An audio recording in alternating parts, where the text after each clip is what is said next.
বিসমিল্লাহির রহমানির রাহিম।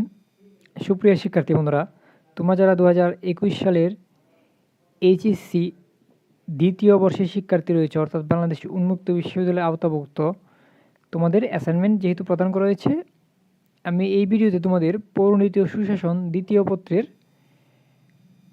3 নং অ্যাসাইনমেন্টটির সমাধান করব। 3 নং অ্যাসাইনমেন্টটি হচ্ছে বাংলাদেশের সংবিধানে বর্ণিত জনগণের মৌলিক অধিকারের একটি তালিকা প্রস্তুত করুন। তাহলে চলো আমরা এই অ্যাসাইনমেন্টটির সমাধান করে ফেলি। যেসব অধিকার সংবিধানে উল্লেখ থাকে এবং সরকার কর্তৃক অলঙ্ঘনীয় সেগুলোকে মৌলিক অধিকার বলে। গণপ্রজাতন্ত্রী বাংলাদেশের সংবিধানে 3য় ভাগে বর্ণিত মৌলিক অধিকারসমূহের তালিকা। 1. আইনের দৃষ্টিতে সমতা। সকল নাগরিক আইনের দৃষ্টিতে সমান এবং আইনের আশ্রয় লাভের অধিকারী। 2. সমান অধিকার। ধর্মগোষ্ঠী, বর্ণ, নারী, পুরুষভেদে জন্মস্থানের কারণে কোনো নাগরিকের প্রতি রাষ্ট্র বৈষম্য প্রদর্শন করবে না। 3. সরকারি নিয়োগ লাভের সুযোগে সমতা।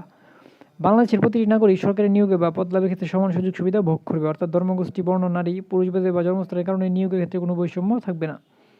4. আইনে আশ্রয় লাভের অধিকার। বাংলাদেশের প্রতিটি নাগরিক আইনের আশ্রয় লাভ করতে পারবে। আইনের বিধান ব্যতীত কোনো নাগরিকের জীবন, স্বাধীনতা, সম্মান ও সম্পত্তির হানি করা যাবে না।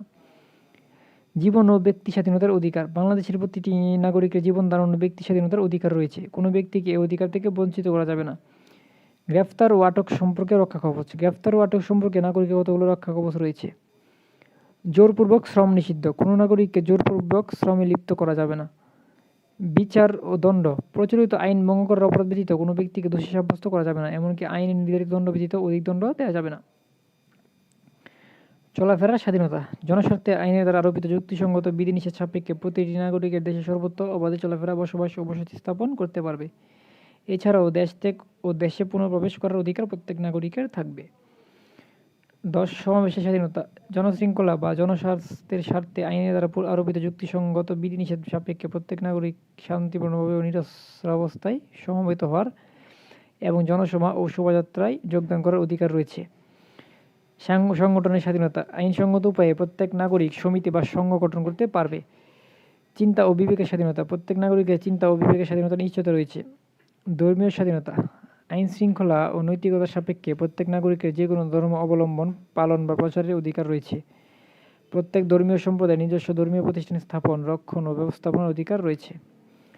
সম্পত্তির অধিকার। আইন অনুযায়ী প্রত্যেক নাগরিক সম্পত্তি অর্জন, ধারণ ও হস্তান্তর করতে পারবে। আইনের কর্তৃত্ব ব্যতীত কোনো সম্পত্তি বাধ্যতামূলকভাবে গ্রহণ, রাষ্ট্রায়ত্ত বা দখল করা যাবে না। গৃহ ও যোগাযোগ রক্ষণ। রাষ্ট্রীয় নিরাপত্তা, জনশৃঙ্খলা, জনসাধারণের নৈতিকতা বা জনস্বাস্থ্যের স্বার্থে আইনের দ্বারা আরোপিত যুক্তিসঙ্গত বিধিনিষেধ সাপেক্ষে প্রত্যেক নাগরিকের প্রবেশ, তল্লাশি ও আটক থেকে স্বীয় গৃহে নিরাপত্তা লাভের অধিকার থাকবে। চিঠিপত্র ও যোগাযোগের অন্যান্য উপায়ে গোপনীয়তার অধিকার থাকবে। শিক্ষার্থী বন্ধুরা, তোমরা যদি এই চ্যানেলটিতে নতুন হয়ে থাকো তাহলে অবশ্যই চ্যানেলটি সাবস্ক্রাইব করবে। ধন্যবাদ তোমাদেরকে।